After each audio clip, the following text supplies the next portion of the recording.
many unanswered questions as to how this fire started, if there were any injuries, but we did have some video we wanted to show you from earlier so you could see what it looked like when there was still some daylight. We do know that the fire started in one warehouse of this facility, which housed tons of fireworks. That fire led to other fires, other spot fires, and that is really what we saw was the aftermath. You could see some of the smoke there, but the fire chief from Esparta gave a press conference just within the hour, and this is what he shared with us. This is what they know so far. Take a listen. Units responded right on scene to find a few commercial buildings well involved, as well as numerous explosions and numerous spot fires throughout the area.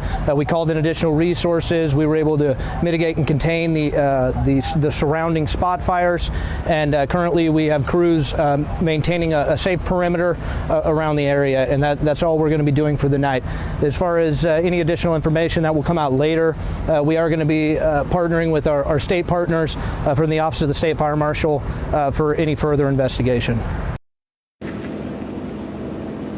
And I did ask the fire chief if there were any injuries. We just don't know if there were any employees on this site. He did not want to answer that question. Some firefighters, though, from CAL FIRE did tell me that they actually have not been on the property itself because it's still unstable with all of those fireworks that went off earlier. I also asked a captain with the Yolo County Sheriff's Office if they were investigating how this fire started, anything criminal-wise, like if this was an arson fire, and he did say that the state's fire marshal, specifically the bomb unit, was on site investigating, but right now they just don't know how it started.